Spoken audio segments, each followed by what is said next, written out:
시편 119편 81절에서 96절입니다.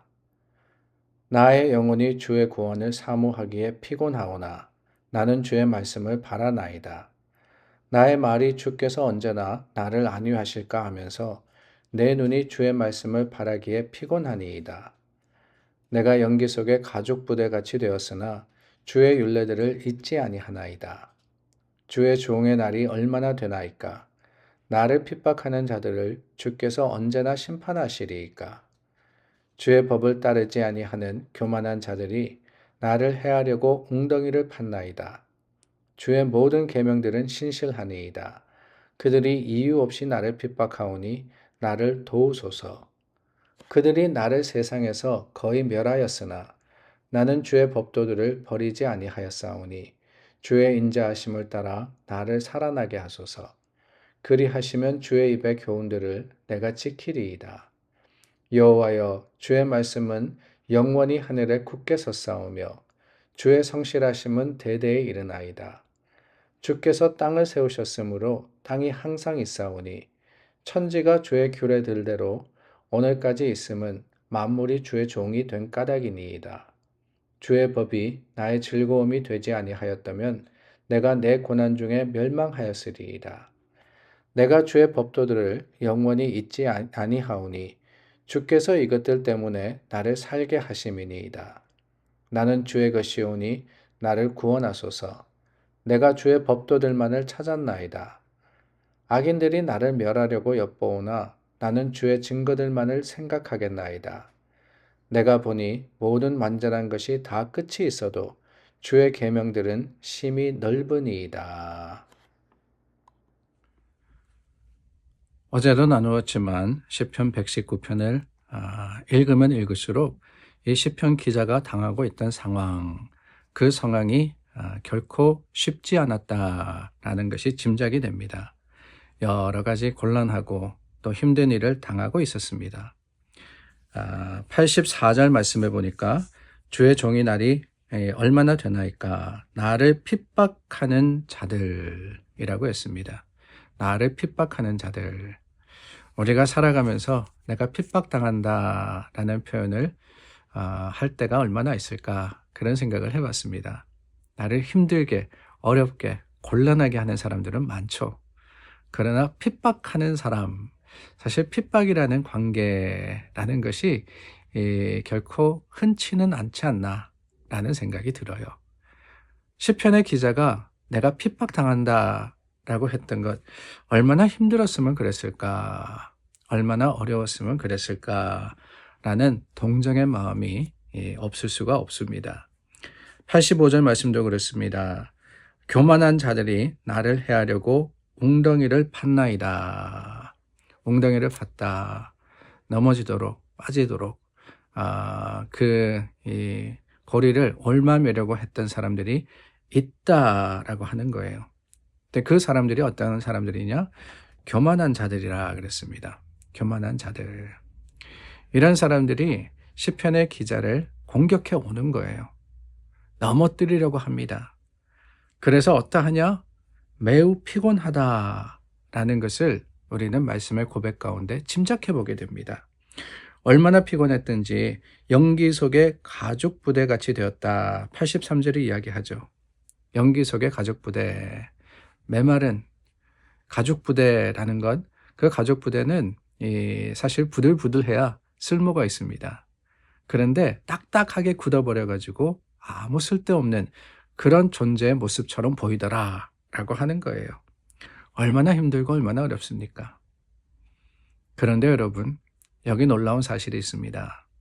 다름이 아니라 원수들, 나를 힘들게 어렵게 하는 자들, 핍박하고 고난스럽게 하는 자들, 그들을 대해서 시편의 기자가 어떻게 하느냐? 원수를 갚은 게 아닙니다. 내가 가지고 있는 힘으로, 내가 가지고 있는 능력으로서 저들에게 갚아줘야 되겠다라고 했던 것이 아니라는 거예요. 오히려 그러면 그럴수록 어떠하냐? 하나님을 간절하게 찾습니다. 하나님께 나와서 하나님께서 내게 주신 이 상황, 하나님이 허락하신 모든 고난이 오히려 내게 유익입니다. 라고 고백을 하고 어떻게 합니까? 92절 말씀해 보니까 내가 내 고난 중에 멸망하였을 텐데 그러지 않은 이유가 어디 있느냐? 다름이 아닙니다. 주의 법이 나의 즐거움이 되었기 때문에 하나님의 말씀이 내게 있더라라고 하는 거예요. 93절에 가서도 마찬가지입니다. 주께서 이것들 때문에 나를 살게 하심이니이다. 하나님의 법도 하나님의 말씀, 그 하나님의 약속으로 말미암아 내가 핍박당할지라도 원수를 갚는 것이 아니라 오히려 하나님을 의지합니다. 라고 하고 있습니다. 여러분, 이게 하나님이 원하시는 믿음의 지혜와 또한 신앙의 용기가 아닐까요? 때로 우리는 세상 속에 여러 가지 힘듦과 어려움 앞에서 내가 그것을 해결하려고 합니다. 그런데 물론 되지도 않겠지요. 내 힘이 넘치고 충만하여서 할 수 있는 게 아니지 않습니까? 다만 하나님을 기대하며 그럴수록 하나님의 말씀을 더욱 붙드는 거예요. 말씀 속에 어떤 지혜가 있는지, 말씀 속에 어떤 약속이 있는지, 하나님께서 내게 주시는 믿음의 확신이 무엇인지를 다시 한번 우리가 깊이 묵상하고 그 말씀을 붙들면 붙들수록 하나님이 우리의 영혼을 살리십니다. 그래요. 고난 앞에서 내가 그 고난에 대처해서 어떤 일을 하겠다라고 해서 만족이 있느냐? 거기에 행복이 있느냐? 절대 그러지 않아요. 원수를 갚으면 갚을수록 내 마음은 피폐해집니다. 오히려 원수를 만들게 돼요. 끊임없는 과정 아닙니까? 원수 갚고 원수 당하고 원수 갚고 원수 당하고. 그게 아니라 그 관계를 끊어버려야 되는데 그 끊어버리는 지혜가 어디 있느냐? 하나님께 있더라라고 하는 거예요. 하나님께 맡기는 겁니다. 힘들고 어렵지만 피곤하지만 원수를 원수로 갚는 게 아니라 원수를 말씀의 약속과 그 풍성함으로써 갚아나갈 때 하나님께서 더욱더 풍성한 은혜로 우리에게 더하시리라 확신합니다. 그 놀라운 능력이 어디 있다고요? 하나님 말씀에 있어요. 96절 말씀입니다. 내가 보니 모든 완전한 것이 다 끝이 있어도 주의 계명은 심히 넓으니이다. 주의 계명은 심히 넓고 깊습니다. 그러니까 우리가 할 수 있는 힘의 한계가 있어요. 우리가 이룰 수 있는 능력이 유한합니다. 그러나 하나님의 말씀의 풍성한 은혜는 그 모든 것들을 덮고도 그 모든 것들을 넘어서고도 남음이 있더라라고 하는 거예요. 그러니까 우리가 생각하는 그 한계 이후에도 그 너머에도 하나님의 분명한 뜻과 주님의 선하심이 존재하기 때문에 그러면 어떠하냐? 우리의 삶의 모두는 하나님의 말씀, 그 말씀의 능력 안에 있는 겁니다. 그래서 여러분 성경 말씀이 소중한 거예요.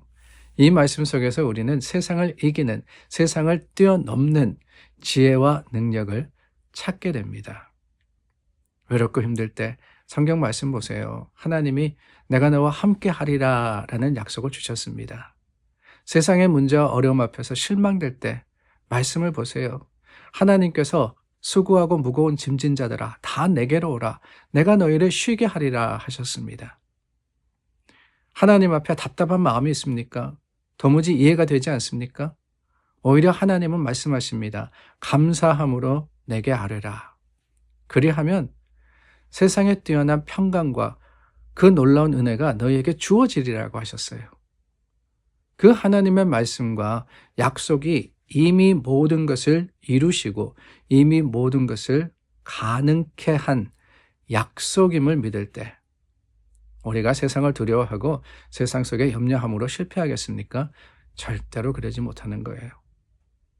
오히려 말씀 안에 하나님의 주시는 화평을 찾아가는 여러분들이 되시기를 바랍니다. 기도하겠습니다.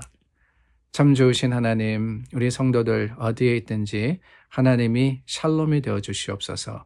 말씀 듣고 말씀 읽고 말씀 묵상함으로써 주님의 주시는 약속의 풍성함을 깨달아 알게 하시고 그것이 우리 모두의 자랑되게 하시기를 원하올 때 예수님의 이름으로 기도드립니다. 아멘. 우리 함께 하루를 믿음으로 시작합니다. 말씀의 풍성한 능력이 여러분들의 삶의 현장에 자랑이 되시기를 예수님의 이름으로 축원합니다.